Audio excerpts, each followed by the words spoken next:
بسم اللہ الرحمن الرحیم۔ ناظرین السلام علیکم۔ دوستو، اس بات پہ تو ہر مسلمان کا پختہ یقین ہے کہ اللہ تعالیٰ کے سوا کوئی خدا نہیں ہے۔ آج کی ویڈیو میں آپ کو اللہ تعالیٰ کو چیلنج کر کے خدائی کا دعویٰ کرنے والے ان کافر اور منافق لوگوں کے بارے میں بتانے جا رہا ہوں۔ تو اس سے پہلے اگر آپ نے ہمارا یہ چینل سبسکرائب نہیں کیا تو برائے مہربانی سبسکرائب کریں، اور اگر ہماری یہ ویڈیو اچھی لگے تو لائک اور شیئر ضرور کریں۔ Number 1، Thomas Andrew. یہ جو شخص آپ دیکھ رہے ہیں یہ ایک برٹش بزنس مین اور ایک شپ بلڈر تھا جو بحری جہازوں کو ڈیزائن کرتا تھا۔ یہ وہی بندہ تھا جس نے دنیا کا سب سے مشہور ٹائٹینک جہاز بلڈ کیا تھا۔ ویسے تو یہ بندہ بہت ماہر تھا، لیکن یہ اپنے ٹیلنٹ کو لے کر کچھ زیادہ ہی غرور میں آ گیا تھا۔ اسے خود پر اتنا غرور تھا کہ جب اس نے ٹائٹینک کو بنایا تو اس نے دعویٰ کیا کہ اس کا جہاز اس قدر پرفیکٹ ہے کہ نعوذ باللہ خدا بھی اسے نہیں ڈبو سکتا۔ لیکن جب پہلی مرتبہ ٹائٹینک کو سمندر میں اتارا گیا تو یہ ابھی نارتھ اٹلانٹک اوشن پر پہنچا ہی تھا تو ایک برف کی پرت سے ٹکرا کر ڈوب گیا۔ اس شپ میں اینڈریو کے ساتھ دنیا کے بڑے بزنس مین بھی تھے۔ یہ دنیا کا سب سے بڑا بحری جہاز تھا۔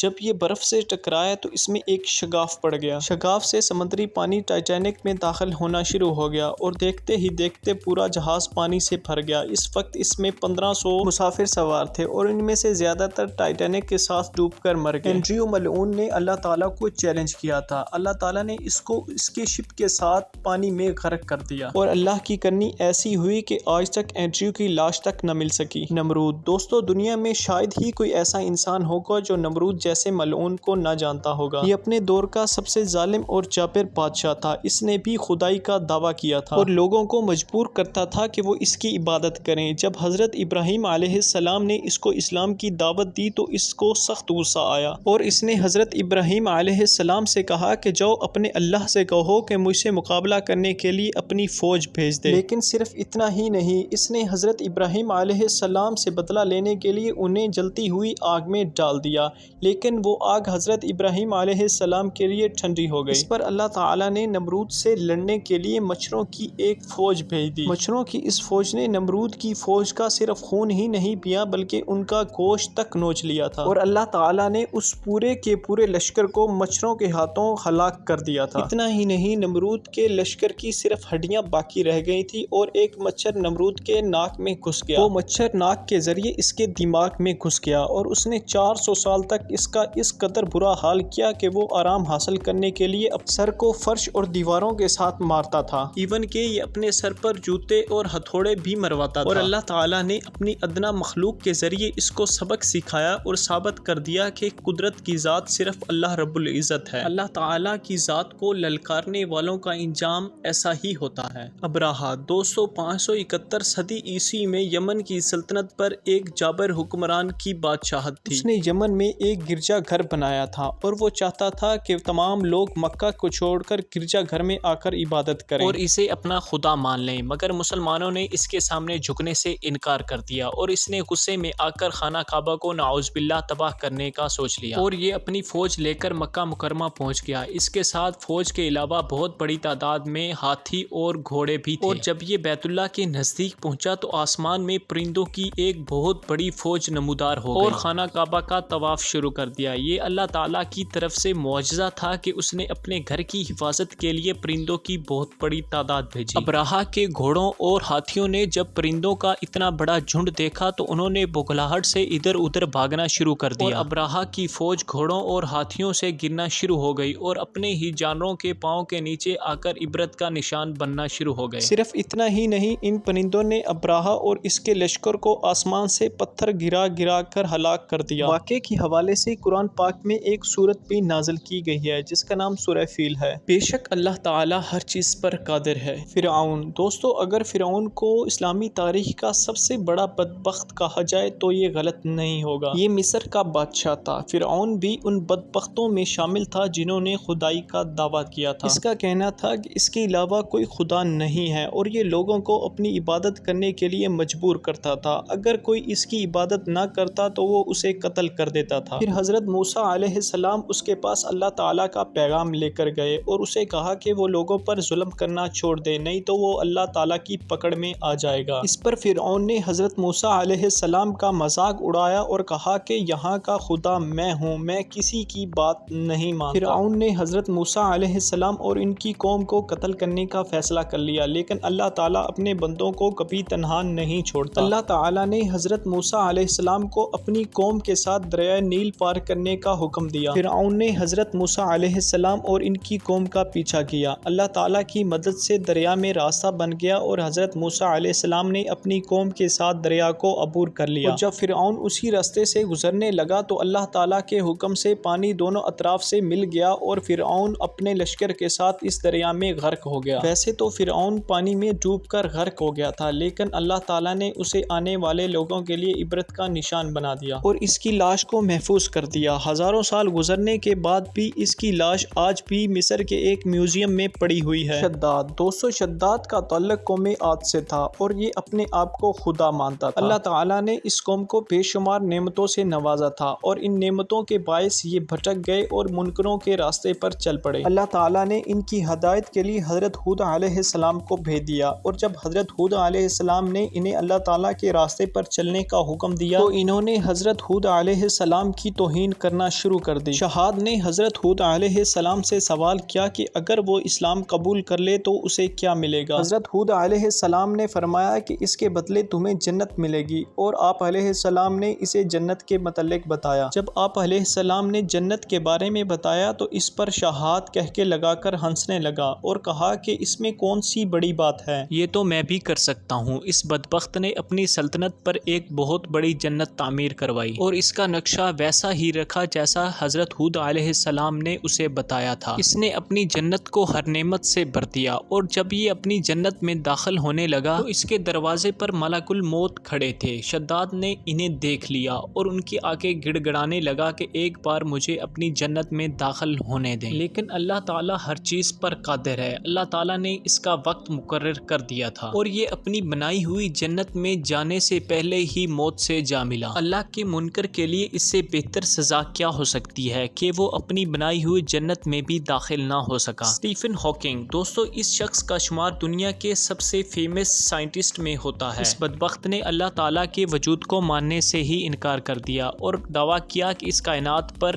اللہ تعالیٰ جیسی کوئی ذات ایگزسٹ ہی نہیں کرتی اور نہ ہی کوئی دنیا کو چلا رہا ہے۔ یہ بدبخت اللہ پر ایک کتاب بھی لکھ رہا تھا جس کا نام برنگ آنسرز ٹو بگ کویسچنز تھا۔ اس نے اپنی کتاب میں لکھا کہ صدیوں سے لوگ یہ مانتے آ رہے ہیں کہ مجھ جیسے معذور انسان اللہ تعالیٰ کی سزا کا شکار ہے، لیکن ایسا نہیں ہے، ہماری قسمت کوئی نہیں لکھتا، بلکہ اس ملعون نے یہ بھی کہا کہ مرنے کے بعد انسان کے ساتھ کچھ بھی نہیں ہوگا اور جنت بھی کوئی چیز نہیں ہے۔ اس نے اعلانیہ یہ بات کہی کہ خدا کا تو کوئی وجود ہی نہیں ہے اور وہ کسی خدا پر یقین نہیں رکھتا، لیکن اس بدبخت کو یہ علم نہیں تھا کہ جس خدا کے بارے میں وہ اتنی بڑی بات کہہ رہا ہے اس کے کن کہنے پر وہ تو کیا پوری دنیا فنا ہو سکتی ہے، اور باقیوں کی طرح یہ بھی اپنے الفاظ کا بوجھ نہ اٹھا سکا، اور جس دن اس نے یہ قول بکے تھے اس سے اگلی ہی صبح یہ اپنی کرسی پر مرا ہوا پایا گیا۔ اس کی موت بھی باقیوں کی طرح دنیا کے لیے عبرت ہے کہ جو شخص اللہ تعالیٰ کی خدائی کو چیلنج کرتا ہے اس کا انجام یہی ہوتا ہے۔ اگر آپ کو ہماری یہ فیکٹ سے بھرپور ویڈیو اچھی لگی ہو تو لائک اور سبسکرائب ضرور کریں۔